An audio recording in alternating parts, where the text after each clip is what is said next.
Israel ने Iran पर किए गए हवाई हमले में एक सीक्रेट मिलिट्री बेस को निशाना बनाया था, जो पूर्व में ईरान के परमाणु हथियार कार्यक्रम का हिस्सा थी।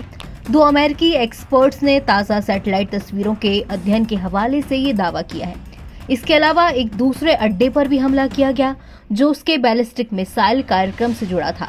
यूएन के पूर्व हथियार निरीक्षक डेविड अल्ब्राइट और वॉशिंगटन थिंक टैंक सीएनए के रिसर्च एनालिस्ट डेकर एवेलेथ ने अलग अलग तस्वीरों के स्टडीज के आधार पर ये दावे किए हैं। उन्होंने रॉयटर्स को बताया कि इजरायल ने तेहरान के पास परचिन में एक बड़े मिलिट्री कैंपस में बिल्डिंग्स को निशाना बनाया। एवेलेथ के मुताबिक तेहरान के पास एक बड़ा मिसाइल उत्पादन सुविधा खोजर को भी निशाना बनाया गया। एक्स पर एक पोस्ट में अल्ब्राइट ने कहा कि वाणिज्यिक उपग्रह तस्वीरों से पता चलता है कि इजरायल ने परचिन में तालघीन 2 नामक की एक इमारत पर भी हमला किया था।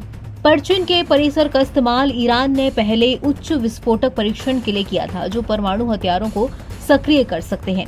ईरान लंबे समय से कहता रहा है कि इसका परमाणु कार्यक्रम शांतिपूर्ण उद्देश्यों के लिए है। हालांकि इंटरनेशनल एटॉमिक एनर्जी एजेंसी यानी कि IAEA और पश्चिमी खुफिया एजेंसियों का कहना है कि तेहरान ने 2003 तक सक्रिय परमाणु हथियार कार्यक्रम चलाया था, यानी कि शांति से इतर दूसरे परमाणु हथियारों के लिए उसने काम किया था।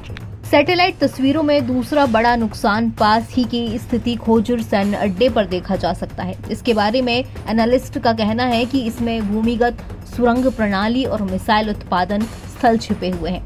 ईरान की सेना ने इजरायली हमले में खोजर या परिचिन में हुए नुकसान को स्वीकार नहीं किया। हालांकि उसने कहा है कि हमले में 4 ईरानी सैनिक मारे गए हैं।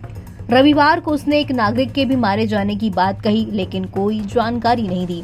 अल्ब्राइट ने रॉयटर्स को बताया कि परचिन की कमर्शियल सैटेलाइट तस्वीरों से पता चलता है कि इजरायल ने तालघीन 2 से करीब 320 मीटर की दूरी पर 3 इमारतों को नुकसान पहुंचाया, जिसमें से 2 बैलिस्टिक मिसाइलों के लिए ठोस ईंधन मिलाया गया था वहां पर। वहीं एवेलेथ ने रॉयटर्स को ये भी कहा कि तस्वीरों की स्टडीज से हमले अत्यधिक सटीक मालूम पड़ते हैं।